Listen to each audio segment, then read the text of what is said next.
The 9 Years podcast is brought to you in association with Season Master and the Window Workshop.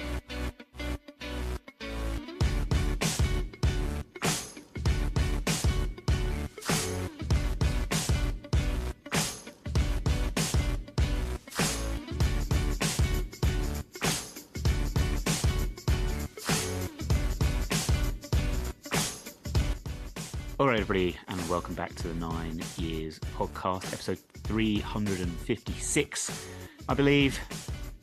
I am Nick Draper. I'm joined as always by the face of the BBC Sport website, Mr. Stuart Deakins. Thank you for downloading the show this week. A little bit of a different vibe. After a couple of weeks off for the podcast, we come back with a perhaps not so much swagger as we had before.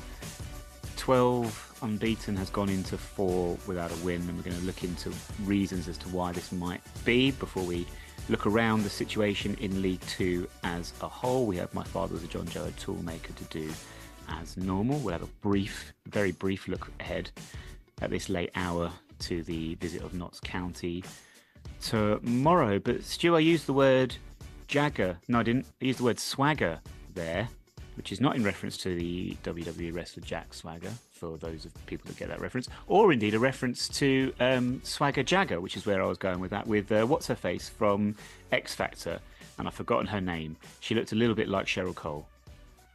I've not watched X Factor for so many years. It's not been on for... Well, that's probably why I've not watched it. There we go. Like Britain's Got Talent. What's going on with Britain's Got Talent? Like Simon Cowell, like he must be like 80 now, but obviously with all plastic surgery, looks 75.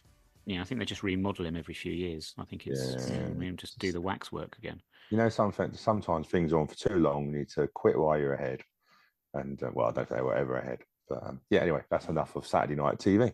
Well, yeah, sorry, but we will try and remember that girl's name. It will come to me at some point. But, yeah, what do you make of it, Stu? Let's go into this. What's going on? Why there's panic on the streets of Wimbledon because we've not won in 4. We've lost the last 2. We're still 5th in the table, which before a ball was kicked this season, we'd have been absolutely loving and all over and been biting hands off for. So why the panic all of a sudden? Well, I think because obviously, but after we beat Salford 1-0 at Plough Lane, we crept into second place. And I think everything was going really so well in terms of we were always on the outskirts of the top 3.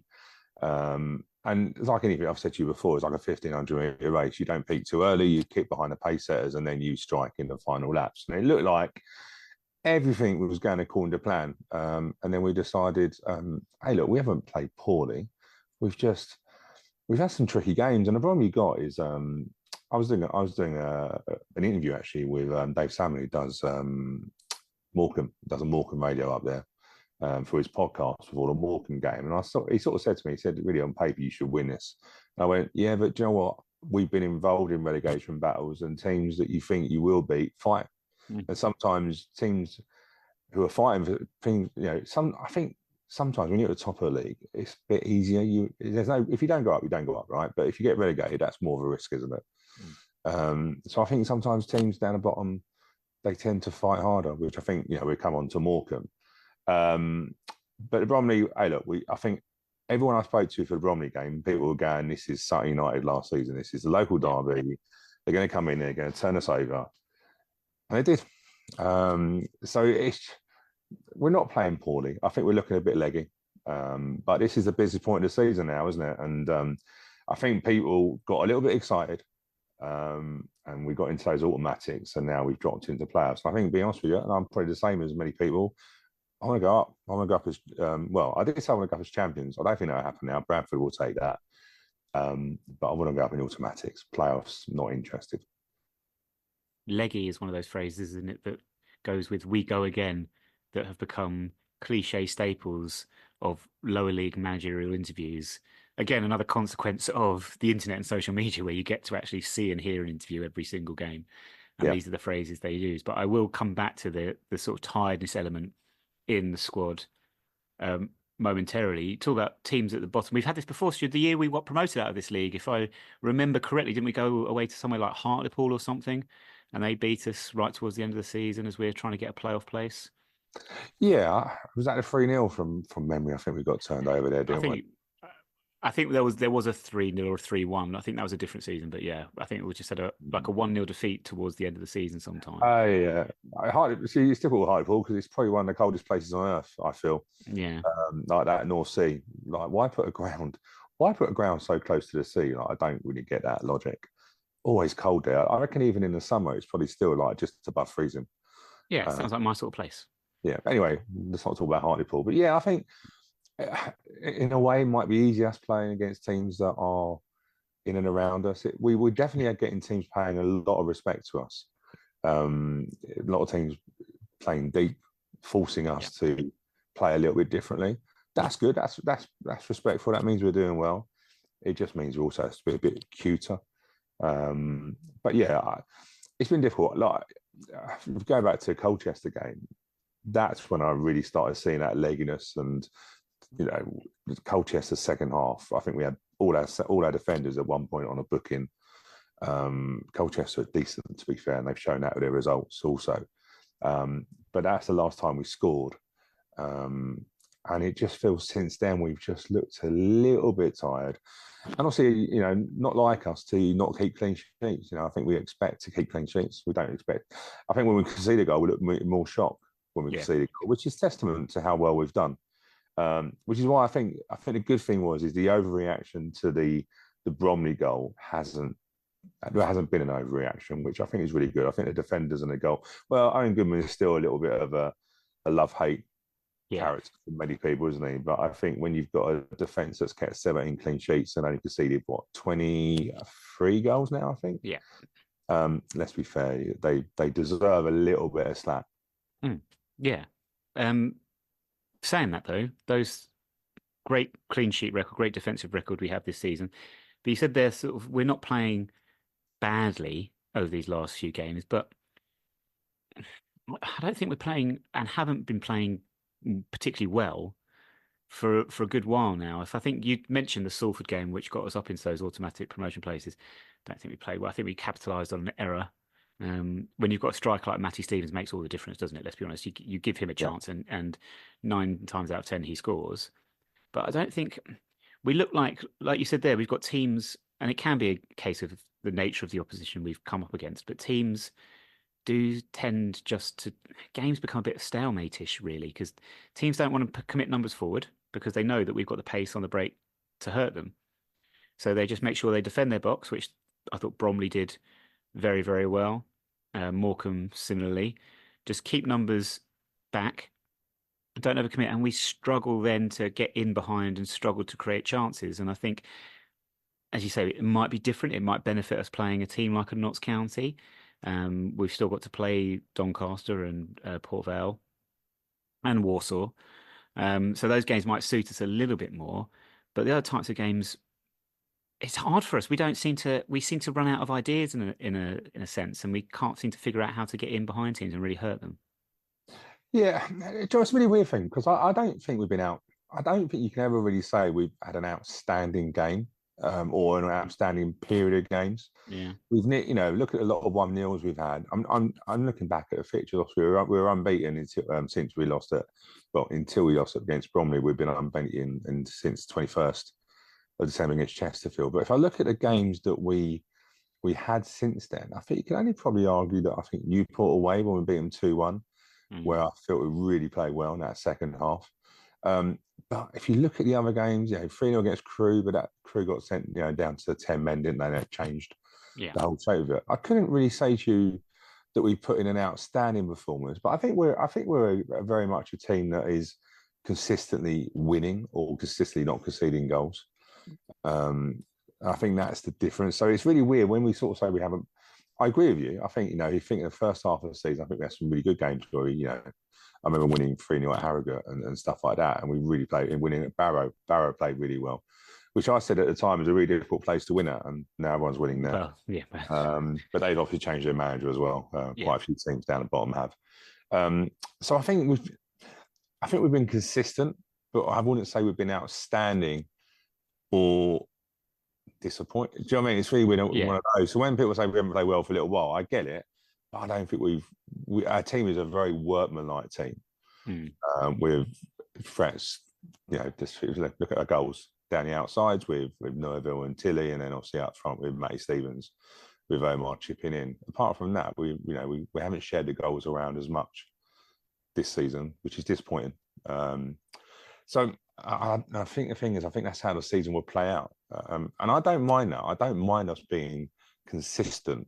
We've only lost 2 back-to-back games twice this season. Last time was when we lost back-to-back at Port Vale and home to Grimsby. So it's rare for us to lose 2 on the spin. We haven't lost 3 on the spin, and that's what we need to stop. So that brings me on to the question then: tiredness. Yeah, Johnny Jackson obviously spotted it.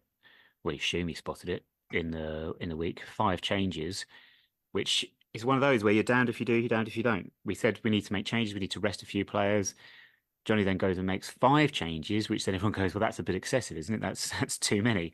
I mean, for me personally, I didn't think we needed 5 changes. I thought if we talk about tiredness, I thought Omar was in desperate need of a rest. I think most people would agree that would be the first one you would try and change. I think Ali Smith probably needed a little bit of a rest, but he didn't get one.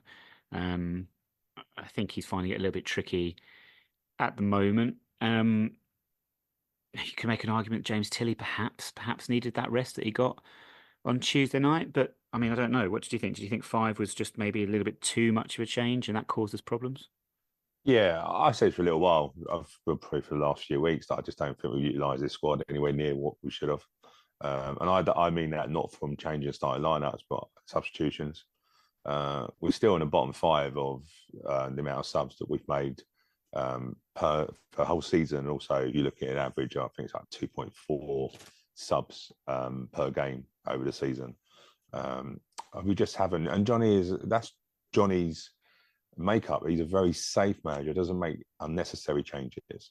But if you look at the work we did in the window and the squad we got now with players coming back, we've got players that are not even making the bench at the moment. A few players, obviously, with Miles Hippolyte and James Ball, who I believe have come back to full training, but a little way off.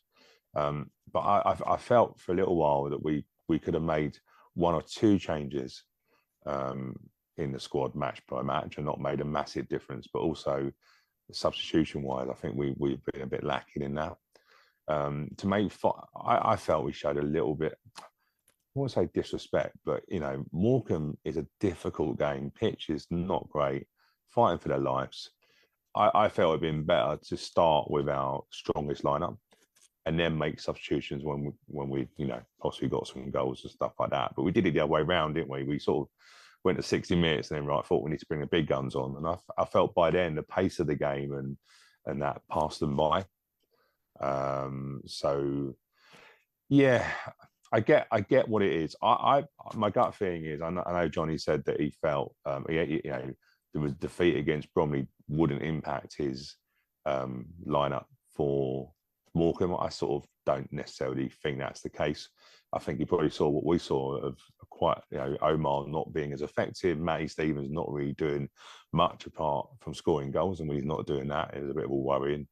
And I thought he saw what a lot of us fans saw of a Bromley game, of players looking very leggy, tired, long season, and a lot of them played a lot of minutes. Look back to the start of the season, and we talked about striker options. In fact, we had 4 strikers. I think all 4 of them scored in the first week of the season. We were all very excited about it. But when Omar's not playing, can we really do what we want to do? We sort of miss his physicality, and he's a nuisance, isn't he? He is just a nuisance, but he will win flick-ons, he'll get in defenders' faces, he'll cause problems. It doesn't seem like we have a natural replacement for him. It doesn't feel like we have what every other... We say this, we seem to say this every year. Every single year we seem to say this. But that big man up front, okay, that big lump up front that sometimes you need just to bring on because they're literally just the ball's going to stick, and then you can get numbers forward and maybe get runners off them, and that perhaps isn't quite what we have. We sort of end up in this situation where we can keep the ball up the field, but we're trying to work angles for crosses, and then we don't really have the height in the middle to take advantage of. No, it's interesting. I was chatting to someone that I know, and I was sort of saying we just don't have a replacement for Omar, and they said, well, probably because there isn't really a replacement for Omar. Well, that's also fair. And we probably can't afford to justify it in the squad to have someone on the bench. Yeah. And I sort of understood that. I suppose it's really when Omar's not playing, it's up to us to be able to play differently. Because you're right, Omar's a nuisance. If he doesn't win the first ball, he normally makes sure that a defender doesn't get an easy header, and we pick up the scraps. It's really weird when I looked at the Bromley game, and I've watched it back because I'm sad like that. We had a lot of possession, just before Bromley scored. For a lot, the 10 minutes before that, we sat really deep, and I'm going to use your lovely words that you love. I sat in a low block, in other words, deep. They sat, defended deep. But I looked at it, and you got Jake Reeves and Ali really dictating. But it's where I think the formation struggles, because I think James Tilley and Josh Nerville are better. Well, I think Josh Nerville is better when he gets the ball higher up the pitch. Yeah. I think James Tilley is a bit different. I think James Tilley actually isn't too bad coming from deep. I think he can travel with the ball, not quicker. He's obviously not as quick as Josh Nerville, but I think he can just seem to travel. I think Josh is dangerous if he can get it in the high part of the pitch. And when we're not doing that, when then, Bromley defending really well, the goal's rubbish. It's Joe Lewis's mistake all day long. I know people have been moaning about Goodman with it, but ultimately that ball never had enough legs. And if you're a defender, you get rid and moan about it afterwards. Yeah. And also, if you look at the body language, it was Joe Lewis who he knew. Yeah. So you look at body language. But what I mean before that, we had the chance with Marcus Brown where it got cleared off the line.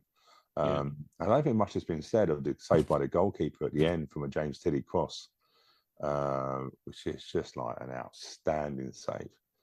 So on another day, we could have got a draw. It wouldn't have been much of an issue. But we just don't. We don't have. We brought Joe Pigott on, and we spoke about Joe. I think he just hasn't performed this year. He hasn't really had much chance to perform either. But I think the biggest disappointment I had was playing Josh Kelly and Joe Pigott up top against Morecambe. When I don't know, I'm wrong, but I don't think they partnered each other at all this season. I can only think they might have done in the League Cup right at the start of the season at Bromley, possibly Hayes Lane. You just, we changed a little bit of formation. We played, obviously Omar didn't play, but we played a free midfield with Callum Maycock returning, playing a bit more of an advanced role. And I think with Callum Maycock returning so quickly after injury, I think it sort of tells you a little bit of how Johnny is at the moment. Because I think Callum Maycock's in that team because of lack of goals. And I think by him, normally you don't get a play coming back from an injury that he's been out. Tranmere, December wise. Yeah. But I think it shows you a lack of goals, especially from midfield. We're just not picking those goals up. That Tranmere game was at the end of November. It was also the last time that Omar scored. Oh, really? Crikey. It's weird to think that, isn't it? Yeah, I know. It doesn't. I know. Which is mad statistic-wise. Just to go back, because I want to come back to a couple of points you made there. But I agree with you completely, actually. At the time when Bromley scored on Saturday, it was at a time when, despite the fact we weren't really creating much, but the ball was kept on coming back to them. They were quite happy. They'd surrendered possession and they were just defending their box. Like we said, they were defending deep. And I think it worked for them in the end. Sometimes it can go against you, though, when you invite pressure to the extent they did. The problem they also had was, I think, is it Cheek up front who ended up coming off in the end. A very, very good player, but I think he was tired as well. So they weren't keeping the ball at any stage. So to give away the goal was just like, we won't go into it because you've already mentioned it, but it's so bad. It's so bad.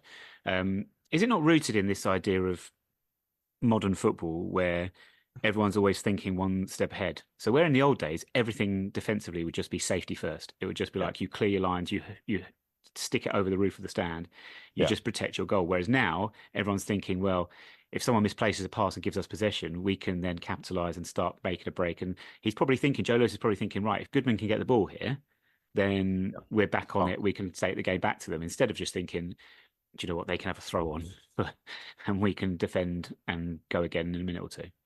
Yeah, possibly, because we were dominating possession. Probably the most possession we've had, I think, in a game. We don't tend to have the lion's share of possession.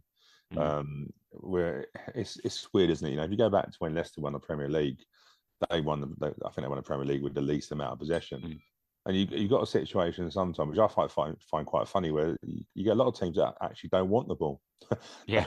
They want to be counter-attacking team. But I don't get what happens when you've got two teams who want to play counter-attacking. Doesn't everyone just kick the ball out? Well, I kind of feel like this is where we're at now, to be honest with you, because Yeah. that is what we want to do.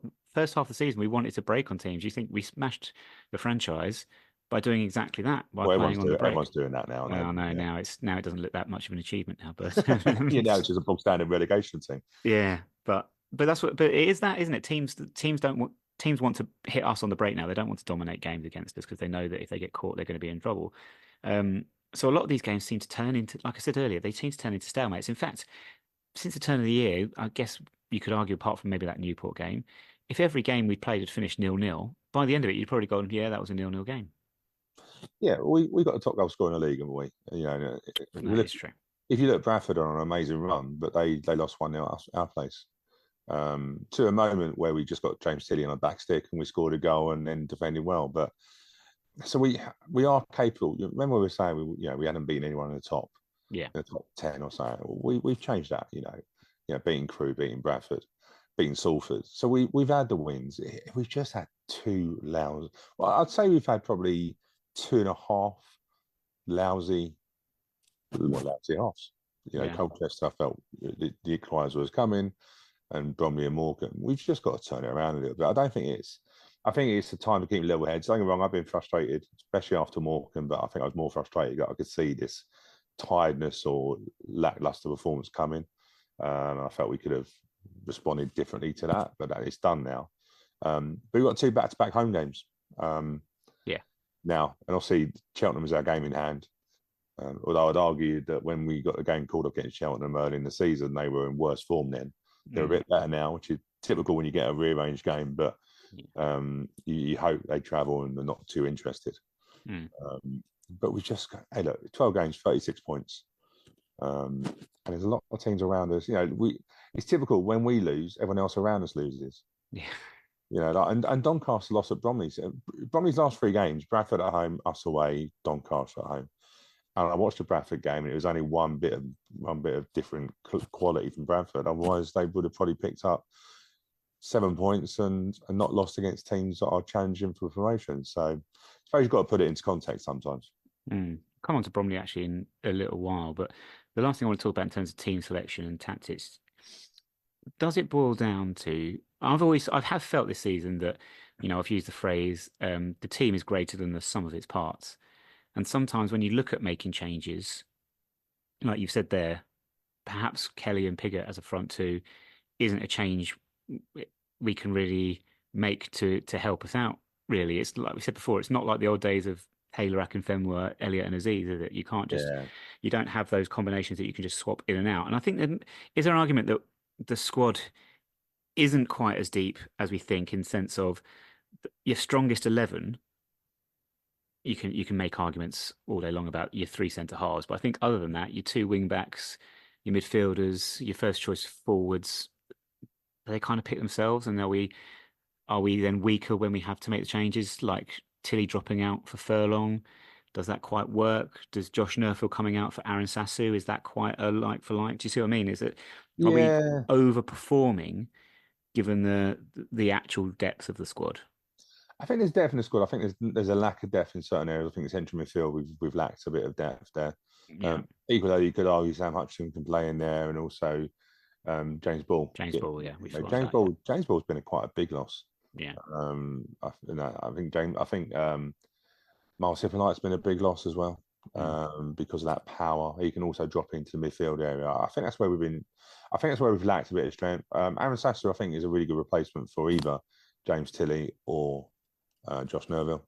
Interesting that Josh has been substituted quite a few times recently, and wondering whether he's starting to field the season. But yeah, sub-wise, James Furlong is a difficult one because he's more of a defensive wing back against James Tilley. Although, to be fair, he had our best chance at Morecambe, where it just went past the post. God knows what he was doing in the area. I was surprised when I saw the chance and I saw who. I just assumed it was like a Stevens or somebody. It was like, Furlong suddenly popped up on the. Anyway. Yeah, so I think it is a good squad. I think it lacks a little bit of that midfield. I think also we're not too sure what to do now. You know, Sam Hutchinson coming in for Oggs was a bit of a. I think Oggs had a great season. Yeah. Obviously still young, doesn't really need resting. No. In that sort of side of it, I thought we could have put Hutchinson in midfield, which I think is more of a natural position. I think we're struggling to accommodate Marcus Brown at the moment, which is an interesting one. I know it sounds a bit silly, but I think we gave him a little bit of a free roll against Bromley, and he caused a little bit of trouble. But I think the thing is, he wants to get a shot off or play wide. I think that sometimes negates Omar a little bit in that central area. Yeah. But I think Marcus Brown is a class above. You've just got to find a way of getting him in the team.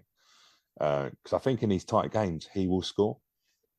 He reminds me of Ronan Curtis last season. It's that sort of signing that comes in halfway through the season, is arguably a player of quality of a level above. Curtis was just a little bit smarter. Brown, when I've seen him, he like you say, he wants to get a shot off or whatever. Sometimes he can hold on to the ball too long when you've got to release it a bit quicker. And I thought Curtis was very good at sort of just keeping that ball moving really, really quickly. Yeah, definitely. And Curtis, to be fair, is starting more for Port Vale at the moment, and their form sort of crept up a little bit. Typically, he's going to cut. Well, obviously, we've got them in the season, haven't we? So that'd be a great one to welcome them back. But I think, we've just upset a little bit of the dynamics a little bit, and obviously players coming back from injury. But we've got a big squad. We've got to find a way of utilising it. You talk about Omar now. It's really interesting. I didn't realise he hadn't scored for so long, but he also, I think Omar's due to go international duty in a couple of weeks. Okay. And not that I'm ever someone who says they shouldn't play international football, but I just wonder whether. I know Omar loves representing his country, but equally, I'm just thinking that travel again when he's knackered, he looks shattered. I'm wondering whether we might ask whether that is a desperate. I'm not too sure if it's just friendly weekend or stuff like that. But that's not gonna help us. Also, Miles Hippolyte, if he comes back, we don't really want him travelling internationally. But we've just got to somehow freshen this squad up. But we can't make 5 changes. Can't make it. That's just. I just don't see that any way of doing that. And these 2 home games coming up, if we can get 6 points, I know it sounds silly when we've lost the last 2, and haven't scored instantly for I think about 225 minutes. I think I worked out. So there's a few things on there, but I don't think it's desperate at the moment. A lot of teams around us are not. Look, Doncaster lost at Bromley. Notts County lost at home to Barrow.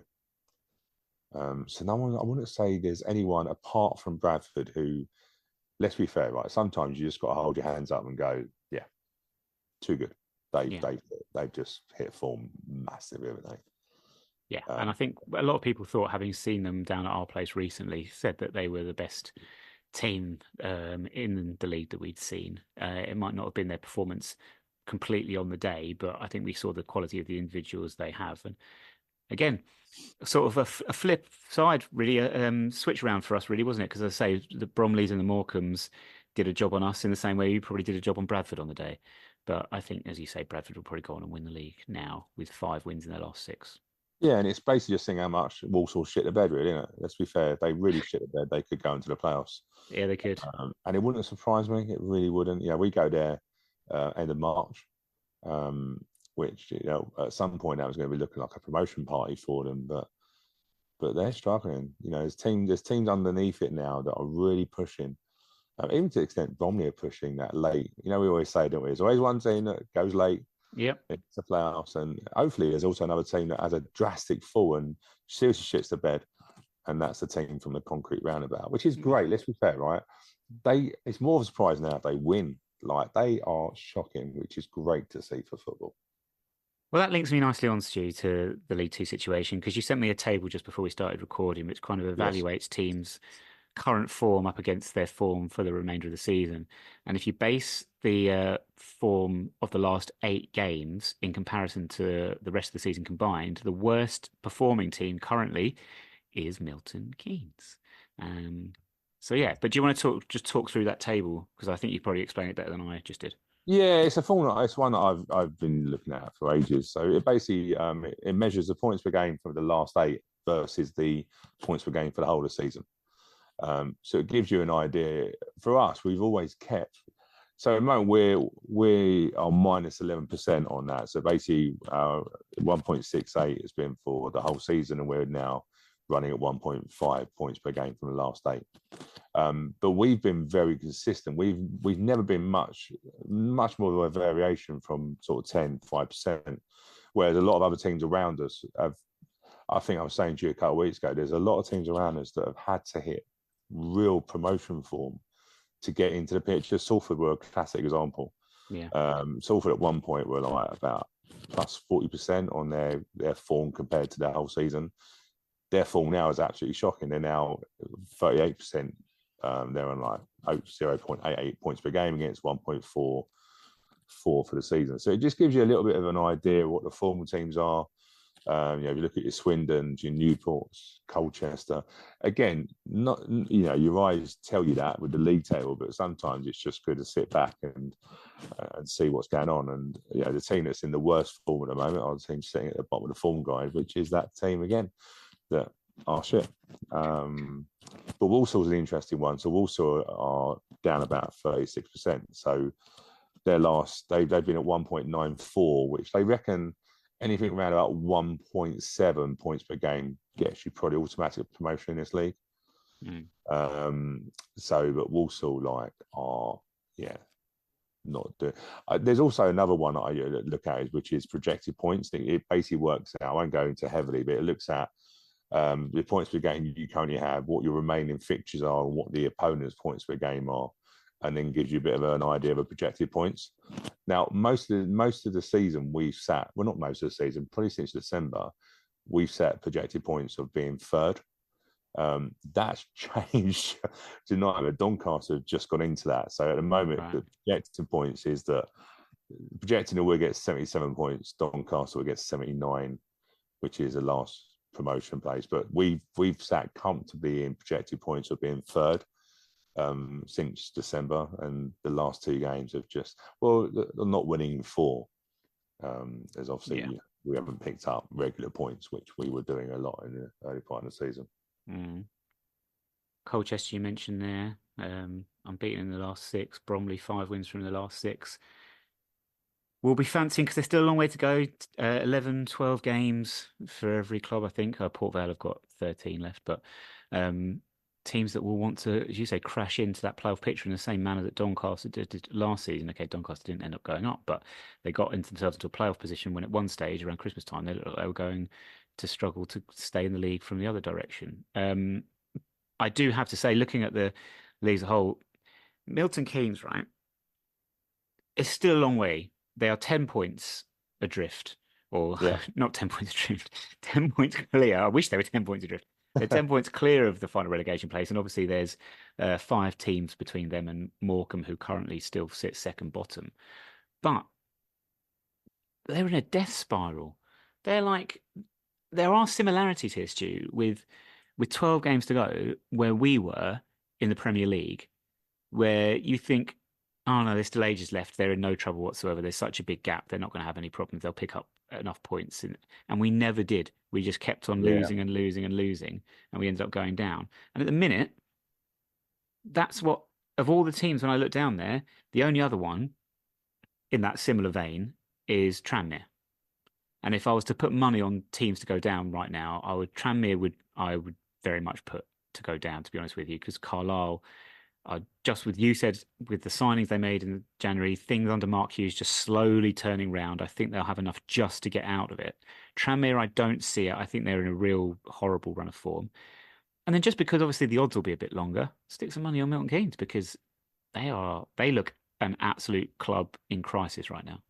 Oh, big time. They've obviously sacked their manager, haven't they? Which is great. That's going to be their 3 managers in a season. I've got very little sympathy, especially. You do surprise me. The thing is, if you take emotion out of it, right? They had a really good summer. They spent quite a lot of money. Yep. Then sacked their manager. Then gave Lindsay money in the window, and they signed Cowley from Notts County, which he's undoubtedly a lot of money apparently. But they've signed a lot of players, and they're still as rubbish as ever. So you have to look and say there's obviously something seriously wrong, not just football wise. They are home to Morecambe this weekend, so that's a 6-pointer down there. Morecambe win that, then there's a gap of 6 points between them. Tranmere may get the manager bounce thing.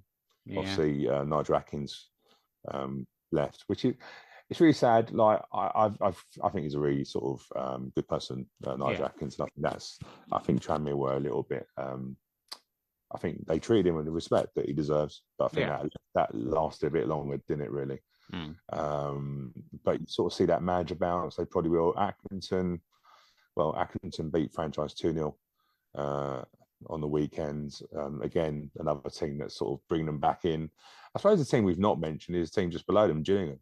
Yeah. Another basket case. Another team that spent a bit of money. American owners. I think. Do you know what? I think we've shown it. Bring it back to us. I think we've shown that you can have money and you can waste it. You can have limited money and you spend it wisely. Yeah. I think we are doing that. We spent the money wisely. I think Gillingham and Franchise have all spent money as if it's going out of fashion. And I think actually, I always think if you bring a player on, reportedly Cowley is reported on like 10 grand a week. Well, where's his motivation gone? Yeah, true. Gone, isn't it? Because obviously, just be fair, he might have probably 2-year contract at this level. So he's like, well, so I'm, what's motivating them? It definitely ain't their crowd because no one turns up. Exactly. And Gillingham, Gillingham are terrible. Thankfully, we've got them at their place, which is normally, I think that's over Easter. It's Easter Monday. Yeah. But anyone going to Gillingham or Franchise at the moment are looking at picking up 3 points because they're not winning. Two clubs there that have former players of ours, and I think the struggles of Connor Evans and Armani Little sort of back up something I've thought for a little while, which is there's a lot of movement of players at this level when there are so many players just move clubs without making the team that they left any particularly weaker or making the team they join particularly stronger. It just feels like at times it's moving players for the sake of moving players, probably to the benefit of some agents as well, raking in a bit of cash. But I think there's a lot of I think there's much of a muchness in truth. I don't think there's a great deal of difference between players at this level, really. No, it's just building squads, isn't it? I think it's very much about building squads and making sure you've got good balance. You're right. We lost a Maya Little. We replaced him with Addy Smith. Technically, didn't. We got him on loan from Lincoln's. We might have actually gone a bit cheaper because Lincoln might be paying a little bit of their money. And obviously we lost Connor, and we bought in Miles Hippolyte on that side. So I think there's I think if you get your scouting right and your recruitment right, then there's players there that can be replaced. I don't think there's anyone. Marcus Brown, I think, is a level above, but we won't keep him for next season unless we're in League One, potentially. But it wouldn't, we're going to get to a point soon where we're going to look at who's going to be staying from this squad for next season. There's probably only 1-2 players in this squad, and I mean this with the greatest respect of all the players. There's only probably 2 that I would go with seriously weaken our team, and that'd be Joe Lewis and Jake Reeves. Okay, they're ones that I think are a level where I think what they provide the club in terms of Jake captain leadership. He's a model captain. Joe Lewis, best centre half in League Two, in my opinion. This is where we would disagree. Yeah, and also he's got grey hair. But I think there's in that spine of the team, there are 2 players that I'd be really, really gutted to lose. The others, whilst obviously we get on quite well with quite a few of the players personally, but I wouldn't, if they left, I'd go sad, but we can bring somebody in to replace them. And that includes Matty Stevens. Well, I was about to say, this is the thing, you've got Matty Stevens in there, but I mean, I guess the question is, the question we ask ourselves is, if we do get promoted, how much of a turnover do we end up doing? Because I think the last time we said we got promoted out of this division, turnover, you look back now and you look at it and you go, at that time, Tom Elliott hit a purple patch in his career, and this does happen for players. I think they go through a phase where they're just fantastic for a spell, and he was in that phase. But you think of, your Jake Reeves and your Lyles Taylors that we had in that squad, the Paul Robinsons that went up with us, the Darius Charles that all got promoted with us. Mm. The spine, I think, all sort of followed quite easily into League One to be ready to compete. Maybe this one doesn't quite have the same ability. I'm not sure. Time will only tell, I guess. I think League One's a lot different to when we left it, or when we first, back in 2016. I think League One that we had then would be a lot weaker than what we're now, if I've been honest with you. Neil Hardy admitted, didn't he, when we've done it on the podcast, that he probably made a mistake by trying to change too much. He did say that. Hindsight with that. But like I say, it's not. I think the squad's a decent squad, and I think there's some really good characters. I think we've built up a squad that's of good people. But I think if I'm going from who I think would leave massive holes and would be difficult to replace with the qualities they bring in different ways, I think there'd be two players. But Joel, if we got promoted, I'm not a lover of ripping up squads. I think if you get promoted, then you sort of deserve to have a chance if you can. Yeah, of course. As long as they're not asking silly money and got some sort of promotion clause where their salary goes up, whatever. Do you know what I mean? But I always think, like, if you look at the squads that have gone up, Mansfield went up and didn't make major changes. Crawley made serious amounts of changes. They sold everybody, didn't they? Yeah, they just. But yeah, I think I very much would like us to give the squad that got promoted a chance. But just add in a bit of extra quality that we might need in League One, if we are fortunate enough to get promoted in any way possible. Before we move on, top three. Who are the top three going to be? If you were predicting it now, who are the top three going to be? You know what? I still think we will get in the top three. Okay. So I would go us, Bradford champions, and I would go Doncaster and us. I think Walsall are going to drop out. I really do. I think Walsall are on terrible form. So I'd go with us, Bradford and Doncaster. I would agree, Bradford and Doncaster. Do you know what? I wouldn't actually be surprised if Walsall do just get over the line, because I still think they've got enough of a gap. The top three as it stands, it wouldn't surprise me if they end up being the top three come the end of it. What it means for the playoffs, whether Colchester do sneak in, if they keep up this good run, very good manager, obviously, as we know, who knows what to do at this level, whether Grimsby or Bromley sneak in, if Crewe drop out because they're just a complete mixed bag, got thumped 4-0 in the week at home, who knows? There's still a lot to play for. So it makes it very, very exciting. Very exciting. Yes. Crewe are too inconsistent. They're too inconsistent, Crewe. Yeah. Port Vale probably might be showing Darren Moore manager quality, because really that squad he's got should be doing a lot better. Yeah. I've always had my reservations of said manager. Yeah, I remember you saying that, and it's starting to prove that, isn't it? I just think for us, if you think about it, we still got to go to Walsall, we still got to go to Doncaster, still got to play Notts County at home, still got to play Port Vale at home. Yeah. Go to Grimsby last day of the season. Last day, yeah, that'd be great, on there. But so I think, we've got, if you look at fixtures for the remaining, they've all got to play each other. There's a lot. I think Walsall, Port Vale, beginning of April, has just been moved to a live game. Right. Sky, I don't want to get on that too much, but Sky are doing it, I think, week by week at the moment of their games. 3 weeks ahead or something, yeah, which is a bit of rubbish, to be honest with you. But yeah, we've got, obviously, we've got an involvement with teams that we're playing around us, which is good, because it means that we've got a chance to influence it. But yeah, that's what I probably would go for. And I think Bromley will creep into the playoffs. I think they're the team that are coming late. Which you would not fancy going to Hayes Lane for a playoffs semi-final, as we know. Well, yeah, especially with the grounds they've been doing up at the moment. There's only 3 sides at the moment. Yeah. But Bromley's never a great place to go whenever. But it won't be great in a playoff. Grimsby would be fun on the last day of the season to try and get some revenge for us, because the last time I personally went to Grimsby, Blundell Park, if I remember correctly, they beat us 6-2. And I remember that. Shane Gore saved a penalty on his debut, but then it had to be retaken for reasons that we're not entirely sure why. Of course, last time I was in Cleethorpes, as I think the ground is actually in. I don't really know the difference, to be honest with you. I went to see a handwriting expert because at that time, Yeah. handwriting experts, that's how you can learn about your personality. And this woman, she could tell that I was laid back, gullible, and well off just from a signature on a check. Should we have a go at my father was a John Joe O'Toole maker? Yes, let's go. Okay, first cryptic clue. This isn't a player, to my knowledge, that played for us and any other English team, let alone a team that we are playing in the coming week. But the cryptic clue for this player is offspring of Homer's workmate takes up golf.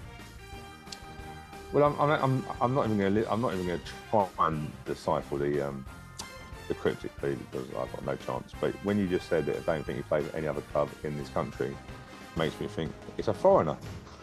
It might well be a foreigner. Although you probably just done me with some sort of I'm going to go for someone like Trond Andersen. Oh, it's a good guess. Should we hold on to Trond Andersen for the second clue? Yes, because he's playing Norwegian now. Well, let's go to the second clue. But before we do, Homer, I reference Homer's workmate. Homer Simpson, this is, of course, not the philosopher. And recently we discovered you've never watched The Simpsons. Nah, it looks stupid. it looks stupid. Some stupid voices and stuff like that. What was the other one? South Park. I never watched South Park. You never watched South Park? No. Wow. Again, I think I'm just one of these people. I've never been a follower. I've always been someone that goes, "Oh, I can't be that good." Never watched Friends either. Friends I watch in the morning. Okay. Can open, worms everywhere. What is going on?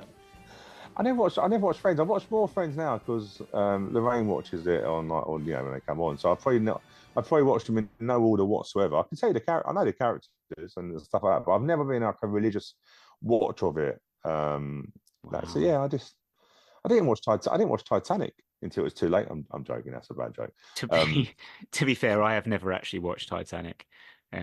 That's one film I've never watched watched. I watched it about 5 or 6 years after it was, and everyone was going how great it was, and I was like, "Is it really?" And then I was like, "Wow, this is an amazing film. Can't believe I've left it so long." But yeah, no, I've never watched any of them. Definitely not Simpsons. Well, there you go. What's the greatest sitcom in history, in your opinion? Because clearly, if you've not watched The Simpsons, many people say sitcom. They could argue it's a sitcom, but it would be up in the conversation of greatest TV shows of all time. Maybe we broaden it out to that. What's the greatest TV show of all time? Difficult because like now I couldn't say anything recent because I watch a lot of Netflix and Apple TV and stuff. I mean, which are more sort of like I don't think you can get far away from Only Fools and Horses, can you? Really? Well, fair. Yeah, good shout. Great shout. I can't really argue with that in any way, shape, or form. No, so yeah, I don't sitcoms nowadays. Do they really do them anymore? There's a couple around. So like there's a new spin-off from Motherland, which Motherland was quite good. No, other than that, no. I never really watched Ghosts. Ghosts always seemed a bit twee to me, but yeah. So I never even watched even The Office. I never watched The Office. But Stu, that is for me, that is the greatest sitcom of all time. But you need to watch The Office. That's. I can understand not getting on board with The Simpsons and stuff like. Oh no, not Gavin and Stacey. No. Gavin Stacey I didn't, but I watch it more now because Lorraine loves it. So again, I've probably watched it in not the right order, but love it. And I'm thinking, why don't I watch that first time around? But yeah. Oh well. Anyway, we got massively sidetracked there. We were at Trond Andersen. Yes. Sorry. Yes. So clue number 2. This player is a Scandinavian midfielder who scored against Notts County in the FA Cup. Scandinavian.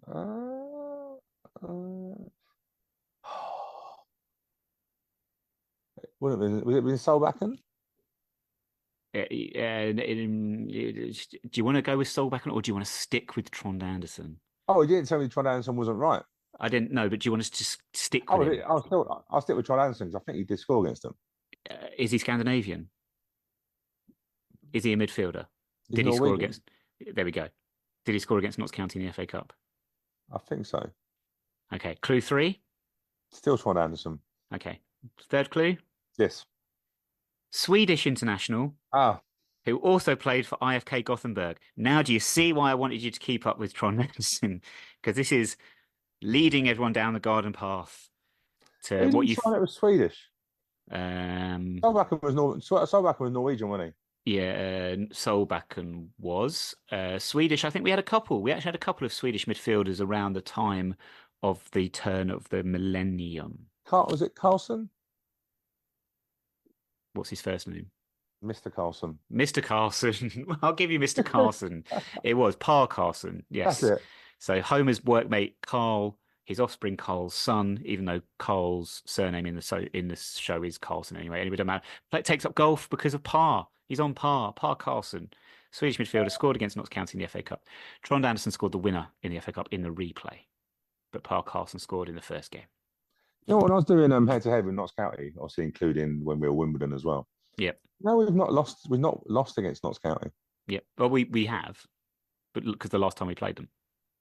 Sorry, let me rephrase that. At home. Yes, at home. Yeah, no, we haven't. No. Yes, we haven't lost at home. Because I remember going to Notts County when they got promoted into. They weren't a Premier League team. I think they were a League One team, and they got under Neil Warnock. Yeah. And Notts County wasn't like it was now. The City ground and the county ground were like different worlds away from each other. Do you know what I mean? But yeah, lovely ground now. But yeah, so we've actually got a good home record against. And an interesting fact, by the way, as well, is our last 3 home games against them have all been at different stadiums. Has it? Yeah. Selhurst Park, Kings Meadow, Plough Lane. Plough Lane. Yeah, it's true. Because they've only been once to Plough Lane, haven't they? We won 4-2. Yeah. Wow. That's a mad. That's a mad little stat, isn't it? I did actually notice this. It's 1 defeat in 11 versus Notts County. Yes, we've never lost at home to them. And in fact, we've beaten them 4 times out of 5 in home fixtures. And the 5th was when Pa Carlson scored in that draw in the FA Cup. And we know that they are on similar vein of form to us, 2 wins, 2 defeats, 2 draws in the last 6, but they're 1 point better off than us in the league. And they've got a goal scorer up front in Alessandro Jatta, who is as prolific -1. Big handful. They signed someone also. They signed someone else in the January window that they reckon was to replace Yatta, but it either a move from Yatta fell down or he go in the summer. But I've watched Notts County a few times, and you can isolate Yatta. You can play. They play one up. They play possession football. Yeah. Like a little team we know as well. They may suit us, but yeah, Yatta's a handful. They've got good players, but. Yeah, it'd be a good game. Let's just hope the team comes to attack us, and hopefully we can play in the counter, which we like to do, as we said. Yeah, I will go for a draw, however, because both teams are in a little bit of an iffy spell. So I'll go for both teams being happy with a point apiece. What do you reckon? I'm going to go for a 1-0 win. Oof, clean sheet, back into the clean sheet. Could be more goals. Nice. I think with Notts County games, there's normally more than 1 goal. That's the only thing I'll probably say. So it might be by the odd goal. But it would be nice to see Alex Bass come back to Slough. It's all about that Bass. Bass. A big favourite at Plough Lane for that 1 year, wasn't he? And we see how the 2 goalkeepers get on Saturday, because it'll be interesting to compare. Before we go, Stu, it was a big week this week. As people might have cottoned on to the music I played during the quiz for a little bit there. Yeah, big week this week. Big birthday week for both of us, and I think bizarrely, apparently, Aaron Sassu and Lewis Ward also share a birthday with us now as well. Yeah, I noticed that. Yeah, so but happy birthday for Wednesday. Yes, happy birthday to you for Wednesday. It was I know 31 this year. So that was and any particular number that you hit this year? I'm too old to remember numbers. Fair enough. Okay. Do you know what's funny? One of our friends, they were laughing. They do it every year. They forget that we got the same birthday. And one of our friends, Rob, said, "Yeah, they're twins." Yeah, which did tickle me. No, 50th is my 50th. So thank you very much for the kind wishes. I didn't want to do anything because I'm old. I got totally spoiled. My wife totally spoiled me, which is lovely. I now know why I've been living off baked beans for the last 2 weeks or 2 months. So she keeps on screwing her face up when I say that. She's like, "You're not telling your mates that?" I'm like, "No." Just announcing it to 7,000 people listening to the podcast. So I can eat proper food again now, which is lovely. Beautiful. Well, Sorry.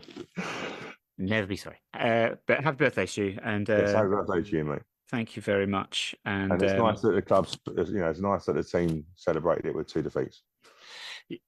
Or it does tend to happen. I think last year we had a game on our birthday. I think it was 0-0. Was it with Grimsby? Maybe it doesn't. It's not very particularly exciting. When I was very very young, I've supported Man United. Man United were my sort of childhood team, and I got taken to Old Trafford on my birthday for the very first time, and they lost. It was the only time they lost at home that season. And now it's a regular event. And now Man United losing just happens every week, doesn't it? Let's be fair. But yeah, anyway, that's it for us back on the podcast this week. So, Stu, thank you very much for joining me. No problem at all. Thank you. Thank you, everybody, for listening. Updates from Notts County will, of course, be on Twitter, because it will always be Twitter to me. Centre Court will always be Centre Court, not Wimbledon Court or whatever they call it. The Arndale Centre in Luton will always be the Arndale Centre, not Luton Point, I think is what they call it now. So Twitter at 9YRS Podcast, and also for Cheltenham on Tuesday. However, I will not be at the Cheltenham game, Stu, because of 2 reasons. Number 1, parents' evening. Yes. Number 2, it's my dad's birthday. So I will not make it to Plough Lane on Tuesday, but updates will be on Twitter anyway. So there we go. That's it. Alexa Bliss. Bag first, milk last. 2 + 1. No, 2 + 2 = 4. It's been so long since I've done this. And I wanted to mention Alexa Bliss' name came up, and I thought, oh, yeah, there was something about John Cena this week, but you're not doing a review of maths, are you, in the parents' evening?